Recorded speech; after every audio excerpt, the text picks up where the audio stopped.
Vamos de questão. Sim, vamos discutir um pouco algumas ideias políticas da Idade Moderna e como é que isso apareceu na prova do Enem de 2018, beleza? Vem comigo para mais uma questão. Vamos lá então, a questão 52 do Enem de 2018, prova azul. Como é que apareceu essa ideia então desses pensadores políticos para a gente na prova? Então, vamos ao texto, olha só. Tudo aquilo que é válido para um tempo de guerra em que todo homem é inimigo de todo homem, é válido também para o tempo durante o qual os homens vivem sem outra segurança, senão a que lhes pode ser oferecida por sua própria força e invenção. Thomas Hobbes, o Leviatã. Texto 2. Não vamos concluir com Hobbes que por não ter nenhuma ideia de bondade, o homem seja naturalmente mau. Esse autor deveria dizer que, sendo o estado de natureza aquele em que o cuidado de nossa conservação é menos prejudicial a dos outros, esse estado era, por conseguinte, o mais próprio à paz e o mais conveniente ao gênero humano. Jean-Jacques Rousseau, discurso sobre as origens e o fundamento da desigualdade entre os homens. Beleza? Vamos lá. O que o Enem vai pedir pra gente? Vamos embora. Os trechos apresentam divergências conceituais entre autores, que sustentam o entendimento segundo o qual a igualdade entre os homens se dá em razão de uma. Letra A, predisposição ao conhecimento. Letra B, submissão ao transcendente. Letra C, tradição epistemológica. Letra D, condição original. E letra E, vocação política. Beleza? Vamos lá. Então, vamos começar discutindo o que o Enem está pedindo para a gente. Vamos lá. Ele quer, então, que a gente encontre as divergências conceituais, certo? Beleza, aqui, ó. Entre os autores que sustentam o entendimento segundo o qual a igualdade dos homens vai estar em razão de alguma coisa. Ok. E aí, vamos lá, olha só. Quem são os autores, certo? Eu tenho o Hobbes, beleza? Com o Leviatã, tranquilo aqui. E eu tenho o Rousseau, beleza? Com o discurso sobre origem, tá, e o fundamento. Tudo bem. Então, olha só.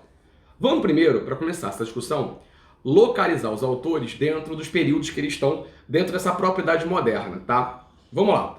O Thomas Hobbes, ele está entrando para a gente como um dos teóricos, certo? Leigos da defesa do absolutismo. E aí, vamos lembrar um pouquinho disso, olha só. Quando você vem com a Idade Moderna, com a ideia do absolutismo, certo? Você centralizar o poder na mão do rei, você basicamente vem com duas grandes correntes.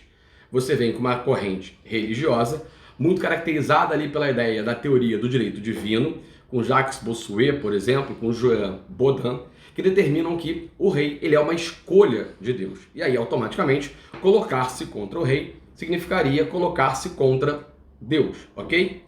E você tem, por exemplo, a tua corrente leiga ou laica para algumas pessoas, no qual eu vou defender essa ideia da existência do monarca absolutista sem colocar muito Deus na questão. E aí eu venho com dois grandes autores. Nicolau Maquiavel e sua grande obra, O Príncipe, no qual você tem ali uma ideia básica de que para governar esse rei absolutista, ele não precisa ter uma certa moral, uma certa ética, como a gente conhece, certo? Caracterizada pela frase que, embora Maquiavel nunca tenha escrito, resume bem a sua ideia: os fins justificam os meios, beleza? E o Hobbes? E o Thomas Hobbes, na verdade, com o Leviatã, ele parte de um princípio de que o homem é o lobo do homem, ou seja, a natureza humana é ruim. Ele está dizendo aqui, ó, quer ver, ó, todo homem é inimigo de todo homem. Olha aqui, todo homem é inimigo de todo homem. E ele diz, então, que isso é válido tanto em tempos de guerra, certo? Como também é válido para o tempo de paz, tá? Então, olha só. É válido também para o tempo durante o qual os homens vivem sem outra segurança, senão é que lhe pode ser oferecida por sua própria força, certo? E invenção. Ou seja, pela ideia do Hobbes, a natureza do homem é ruim. E o que o Hobbes dizia, então, no Leviatã? Uma vez que a natureza do homem é essa ruim, o homem é o lobo do homem, ou seja, a gente vive num intenso estado de guerra de todos contra todos, ok? É necessário, então, que a gente firme uma ideia de um certo pacto, um contrato social, na qual a gente abriria a mão de nossa liberdade individual sob o controle do rei. E aí, então, esse rei significaria o grande cara da segurança para a gente. Então, Hobbes trabalha com esta lógica. A existência de um rei absolutista é uma forma fundamental para que a gente não se destrua mutuamente. Beleza? Tranquilo. E aí nós temos o nosso segundo autor, que é Rousseau. Rousseau já entra numa segunda fase dessa história, que é quando você começa a ter a defesa da ideia do iluminismo.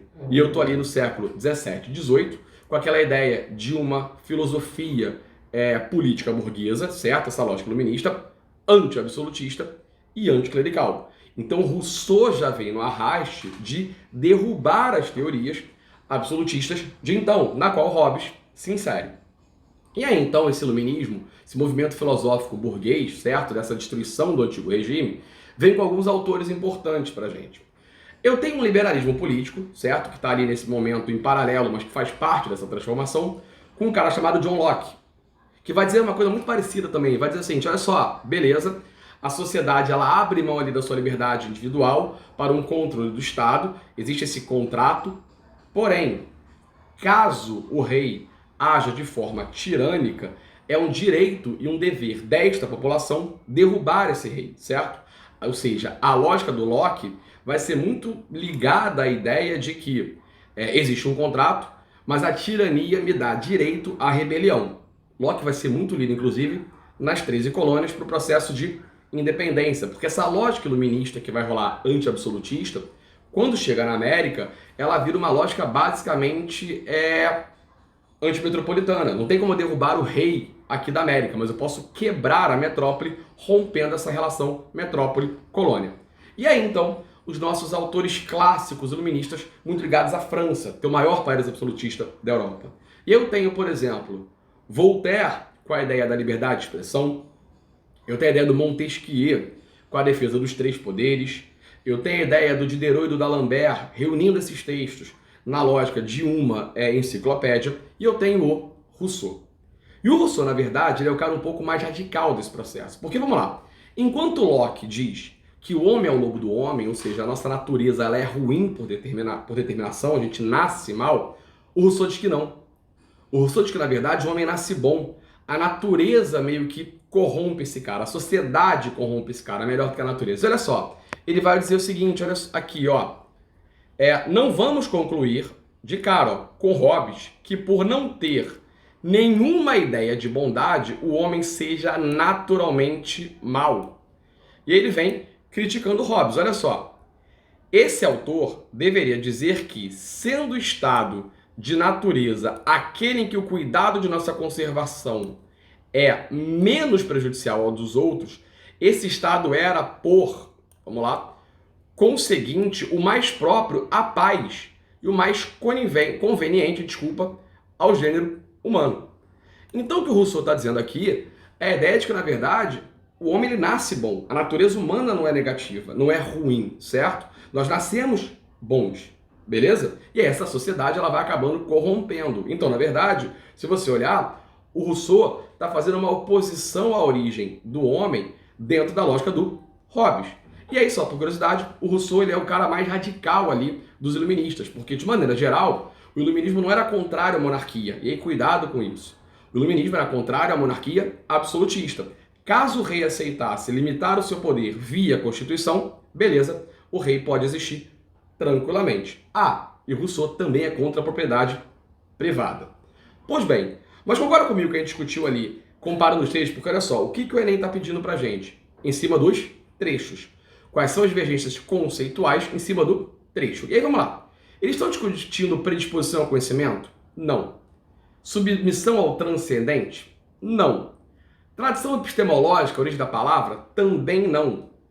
Agora, condição original? Sim. Olha só, concorda comigo? A gente não acabou de dizer, e vamos lá marcar aqui juntos, ó, eu e você, condição original.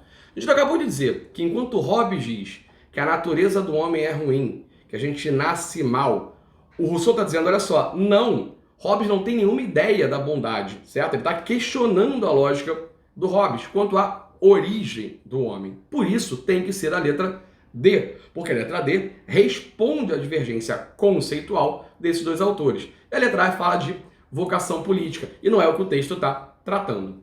Tranquilo? Beleza? Mais uma questão para a gente, aproveitamos dando uma revisãozinha básica de teóricos absolutistas e teóricos iluministas.